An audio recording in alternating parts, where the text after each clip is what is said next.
Әділетті Қазақстан құру жөніндегі президент Тоқаевтың бастамасы күн өткен сайын сиыр құймышақтанып барады.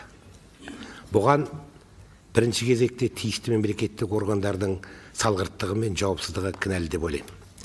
Мен жазғы демалысқа кетер алдында Алматы облысының Қарасай ауданына қарасты Каменский мал тұқымын асылдандыру зауытының жерін жекешелендіру мәселелерінде орын алған қылмысты заңсыздықтарды бас прокурордың атына сауал жолдау арқылы жеткізген едім. Менің бұл сауалыма жалтарма жауап келді. Ноғаев мырза, әлде сол жауапты сізге дайындап берген прокурорлық комиссия сізді бас прокурор басыңызбен көпе көрінеу алдаған, әлде Қарасай ауданының прокуроры ескі Қазақстанның мүддесін қорғап, жекешелендіру туралы заңды сізге нақақ бұрмалап көрсеткен. Мәселен, сіз өз жауабыңызда Каменский зауытының жері жекешелендіруге жатпайды, ол жер мемлекеттің арендалық жері деп жазған екенсіз. Есіңізге салайын, 90 жылдары Қазақстанда жекешелендірген барлық совхоздар мен колхоздар тегісті мемлекеттің жерін иеленіп отырған. Олар сол мемлекеттің жерінде шаруашылық құрған. Кеңестік кезден мұраға қалған тәртіп бойынша барлық жер мемлекеттің жері болған. 91 жылғы 22 маусымда қабылданған жекешелендіру заңы бойынша елдегі барлық ауыл шаруашылық мекемелері мемлекеттің жері мен мүлкін жекешелендірді. Колхоз совхоздардың еңбекшілеріне сол мемлекеттің жері пайға бөлініп берді. Марс планетасынан біз жер әкелген жоқпыз, бәрі мемлекеттің жері болатын. Енді келіп сіз маған Каменский совхозы мемлекеттің жерінде отырғандықтан ол совхоздың жері жекешелендіруге жатпайды деген құлаққа сыймайтын уәж айтасыз. Осы заңсыздық қалай орын алды? Каменский совхозы 2002 жылы еңбек ұжымының жиналысында шаруашылықты жекешелендіру туралы шешім шығарған. Бірақ барлық аудандық, облыстық мүдделі мекемелер қолдаған бұл шешімді сол кездегі ауыл шаруашылығы министрі Ахметжан Есімов өз бұйрығымен бұзған. Оның бұйрық уәжі Каменскийдің жері мемлекеттің жері, сондықтан ол совхоз жекешелендіруге жатпайды деп бүкіл Қазақстанға ортақ жекешелендіру заңын белден бір-ақ сызған. Меніңше себеп екеу. Біріншіден Алматының дәл іргесіндегі қымбат жерді совхоздың жалаңаяқ пайшыларына бермеу. Екіншіден құйқасы қымбат жерді Назарбаевтар әулетінің есебіне алып қалу. Әрине Назарбаевтың ишара білдіруімен. Кейіннен Есімов мырза сол жерді өз мүдделеріне жекешелендіру үшін Қарасай ауданаралық экономикалық сот арқылы Каменский совхозын банкрот қылып, оны экс-премьер Сергей Терещенко басқарған Союзтехсервис серіктестігінің иеленуіне мүмкіндік жасаған. Бірақ сол экономикалық сотқа совхоздың бірде-бір пайшысы шақырылмаған. Егер совхоздың сол жері мемлекеттің жері болса, Союзтехсервис кейін бұл жерді құрылыс компанияларына қалай сатты?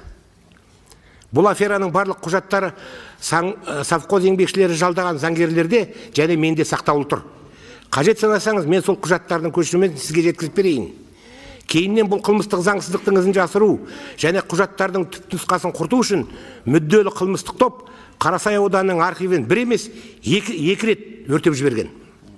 Арада бір жыл өткенде Есімов мырзаның сыбайласы Терещенко совхоздың сатудан қалған 274 гектар жерін кепілдікке қойып, миллиард долларға жуық қаржыны банкіне қидай сыпырып алған. Ал кейіннен банкі өз ақшасын қайтару үшін проблемалық активтар қоры арқылы 274 гектар жерді аукцион арқылы сатқан.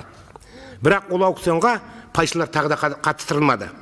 Себебі Назарбаевтың немере інілері Нұрбол Болатұлы Назарбаев, Қайрат Сатыбалдыұлы Назарбаев және қаңтардағы қылмыс үшін сотталған генерал Серік Көдебаев бұл аукцион арқылы пайшыларға тиісті жердің қалған қызығын көрген. Бұл жерде оны өршіп кетпес үшін мүдделі қылмыстық топтың ықпалымен пайшылардың үлесін даулаған адвокат Ләззат Жапашева мен Каменский совхозы еңбекшілері кооперативінің төрағасы Әмина Жеңіспекова заңсыз және нақақ жаламен абақтыға қамалды.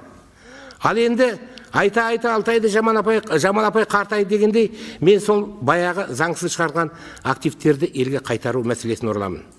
Осы Каменский совхозының пайшыларынан тартып алынған жер сол заңсыз шығарылған активтерді қайтару туралы заң аясына саяды. Біз депутаттар бұл заңды бір айға жетер-жетпес уақытта шұғыл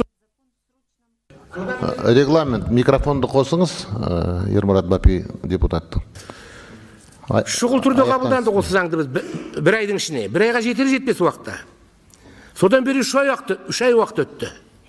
Заңның орындалу барысынан тырс еткен хабар жоқ. Менің сізге сұрағым Ноғаев мырза. Біріншіден активтерді қайтару ісімен айналысуы тиіс. Асылов мырза. Айналысуы тиіс уәкілетті орган 3 айдан бері неге құрылмай жатыр.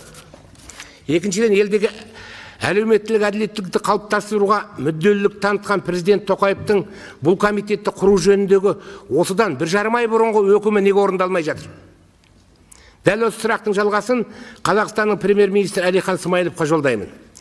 Заңсыз шығарылған активтерді қайтару жөнінде үкімет жасақтауы тиіс комиссия 3 айдан бері неге құрылмай жатыр.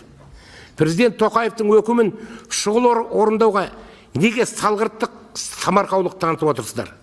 Бұл созылмалы дерттің себебін депутаттарға түсіндіріп берулеріңізді сұраймын. Рахмет.